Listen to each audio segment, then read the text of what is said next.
Yeah.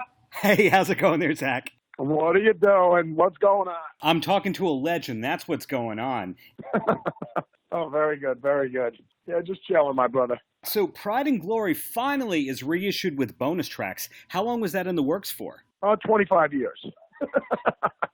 I can't believe it's actually 25 years ago when we actually recorded it. So, somebody just asked me, they're like, "Oh, what made you do the reissue?" I go, "Because it's 25 years." Like when like you asking me, going, "Zach, you're going to do anything for it's going to be 25-year anniversary come?" I go, "You got to be kidding me! 25 years already? Yeah, it's just pretty mind blowing, man. Time flies." But that was pretty cool listening to the extra material that we put on there. I was just like, wow, I've heard some of these songs since we recorded them. And I mixed it with whatever, that were just sitting around. But it was definitely pretty cool. Was it a case of the masters reverting to you at the 25-year mark?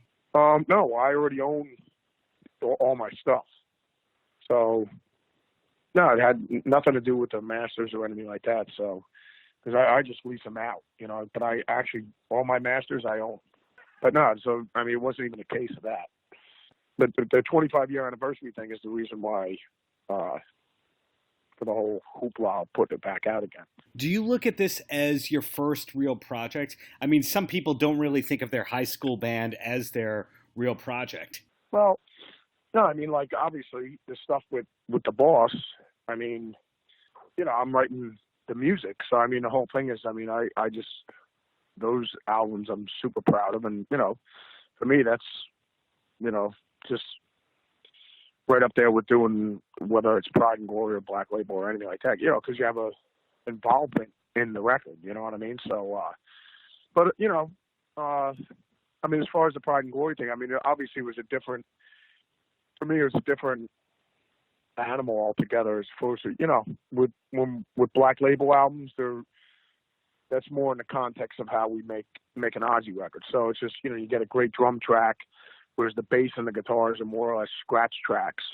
And then once we get the drums, it's just like that's the foundation of the house. And then we start putting up the walls, you put up the roof, you put up, and you make the framing of the house and everything like that. And that's how you build a house. But so with Black Label, it's very similar to how we make the Ozzy records. So, but with Pride and Glory, it was pretty much like a live thing because it's a 3-piece, which is molded pretty much after Cream and Experience Hendrix. So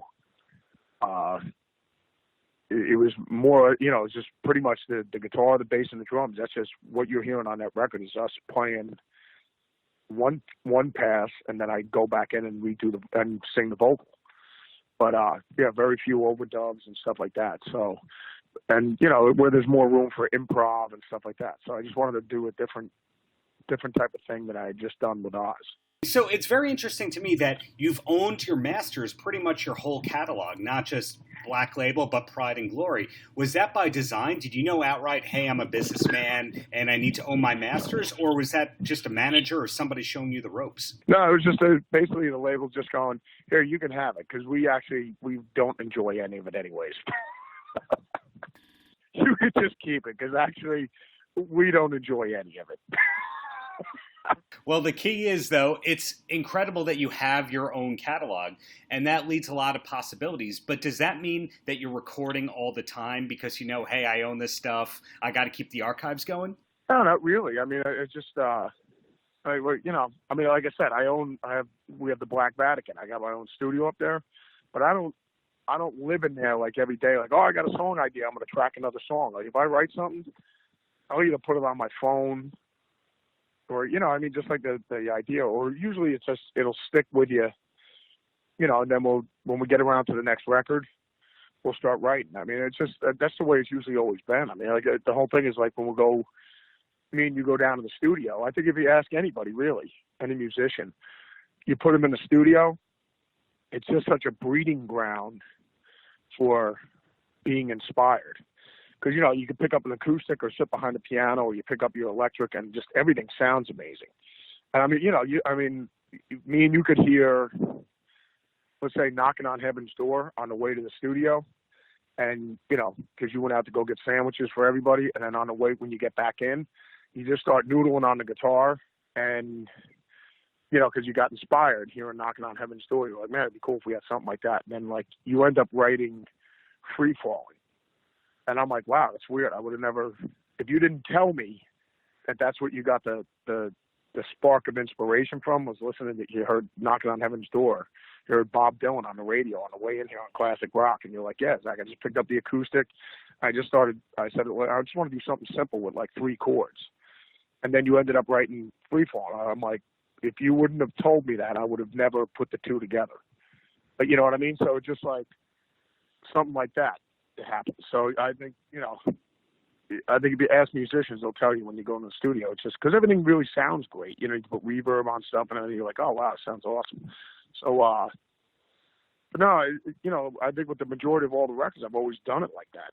So, you wake up in the morning and you just start, you hear some Zeppelin or you hear Sabbath or whatever, and you're like, oh man, and you get inspired writing a riff in that zip code. And and then next thing you know, like you said, if you would have wrote something and then you told me where you got the inspiration from or whatever, I would have been like, I would have never put that together if you didn't tell me. Because it goes off somewhere else completely different altogether. You know what I mean? But like you said, I have the studio up there, and I don't live in it. It's not like I'm like Prince where I'm tracking songs every day or just writing and no. Usually, like when we're ready to do the next record, we'll go in there and we start recording.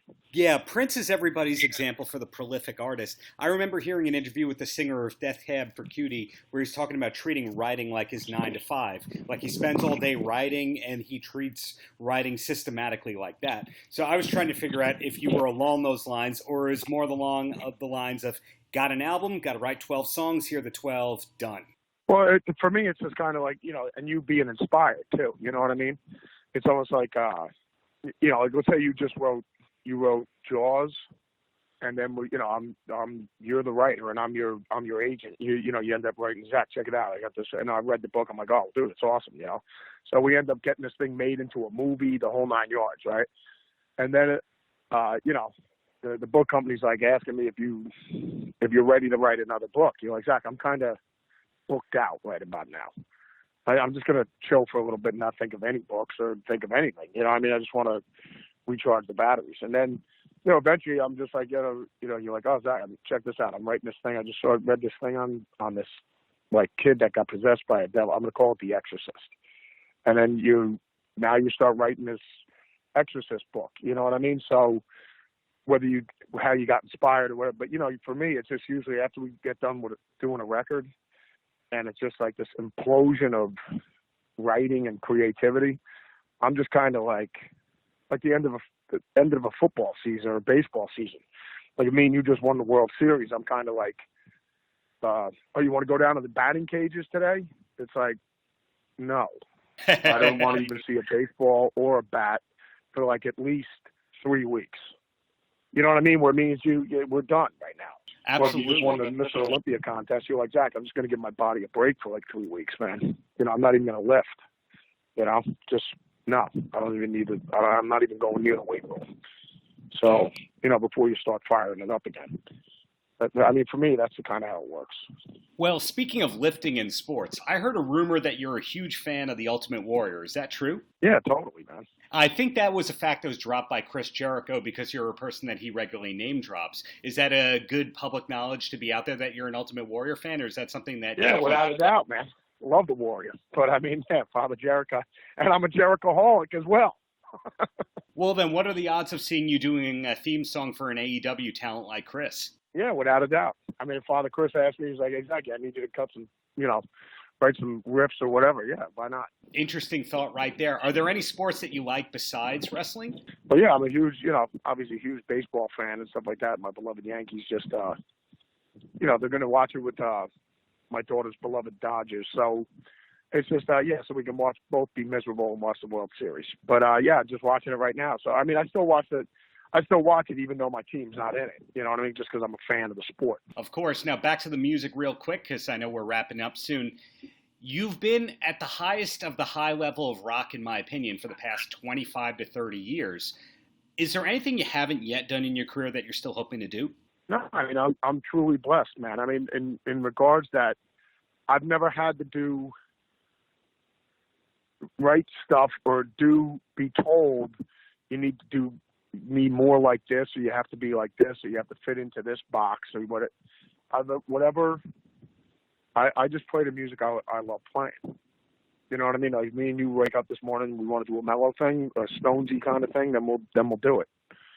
And then we want to do a Sabbathy, Zeppelin-y kind of riff thing or whatever, Deep Purple, whatever. We just do it.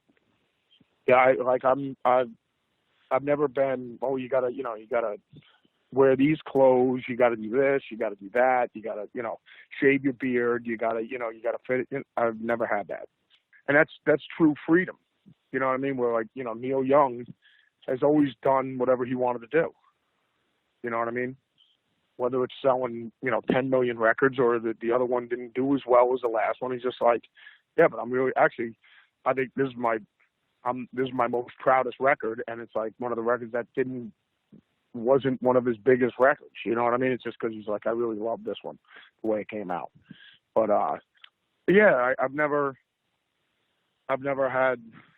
There's not I've always wanted to do this or whatever, just as long as I could keep making the music I want to make and that I'm happy with.